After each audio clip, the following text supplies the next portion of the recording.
Assalamualaikum ananda sekalian. Apa kabarnya hari ini? Ibu harapkan kalian tetap selalu sehat. Hari ini kita belajar sosiologi. Pembahasan kita tentang kekerasan sosial. Ibu harap kalian tetap semangat mendengarkan pelajaran kita pada hari ini. Selamat mendengarkan. Baik, pelajaran kita pertama ini adalah mengenai pengertian kekerasan. Kekerasan sosial itu adalah tindakan fisik yang dilakukan oleh seseorang atau sekelompok untuk melukai, merusak, atau menghancurkan orang lain, atau harta benda dan segala fasilitas kehidupan yang merupakan bagian dari orang lain tersebut. Kemudian di sini ibu membuat ada contoh gambar daripada kekerasan. Ananda boleh mengamati gambar tersebut. Karakteristik kekerasan ini ada dua macam. Yang pertama, karakteristik kekerasan oleh individu. Yang kedua, karakteristik kekerasan oleh kelompok. Sekarang kita akan membahas yang pertama, yaitu karakteristik kekerasan oleh individu.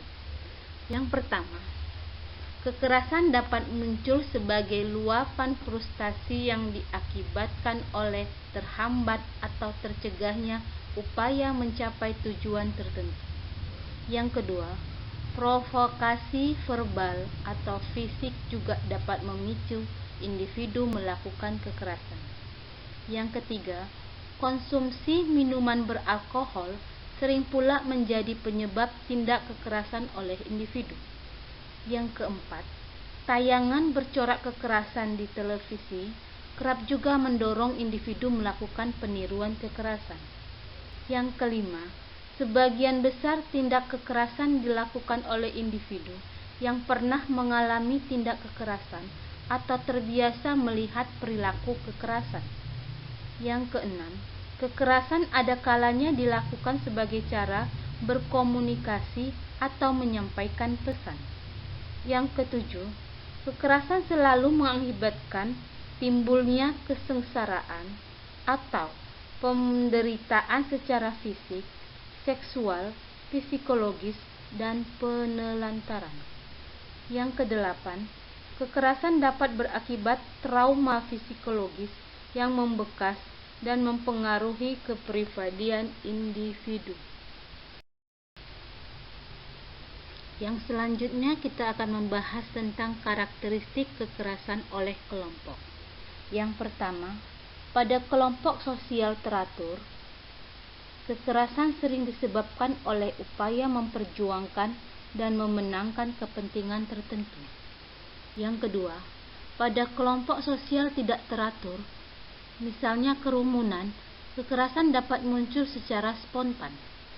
Yang ketiga, kekerasan ada kalanya muncul sebagai wujud kegagalan menghargai dan menghormati keberagaman. Yang keempat, kekerasan oleh kelompok selalu mengakibatkan dampak yang lebih luas seperti kerusakan harta benda, jatuhnya korban, luka, maupun kehilangan nyawa, hingga berkembangnya pemerasaan dendam dan kebencian antar kelompok sosial. Yang kelima, kekerasan dapat menimbulkan keretakan hubungan antara kelompok yang mengancam keutuhan masyarakat.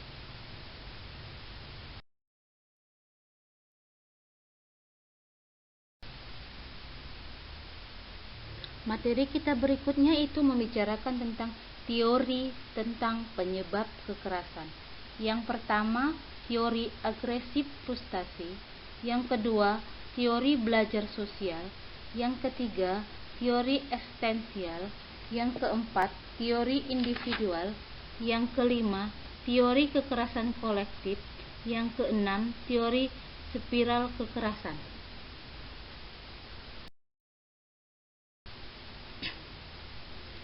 Berikutnya kita akan membahas tentang bentuk-bentuk kekerasan.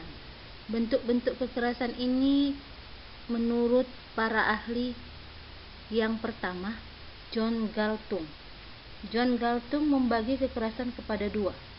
Yang pertama, kekerasan struktural. Yang kedua, kekerasan kultural.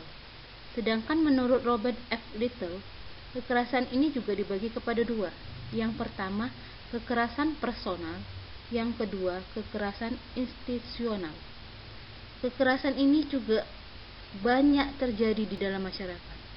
Bentuk-bentuk kekerasan yang banyak menyita perhatian di dalam masyarakat adalah KDRT, di mana KDRT ini adalah kekerasan dalam rumah tangga. Kemudian yaitu terorisme. Ini juga banyak terjadi di dalam masyarakat kita. Selanjutnya kita akan membahas mengenai mengatasi dan menanggulangi kekerasan.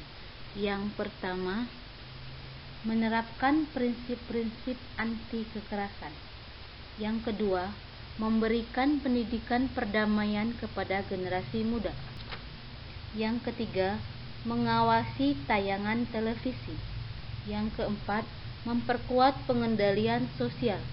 Yang kelima, menyediakan katarsis atau sarana untuk menyalurkan, menurunkan rasa marah atau kebencian terhadap orang lain.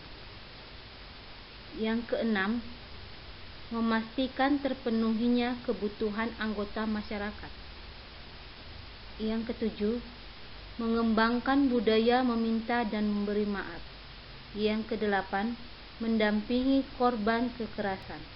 Yang kesembilan, meningkatkan dialog dan komunikasi intensif antar kelompok dalam masyarakat.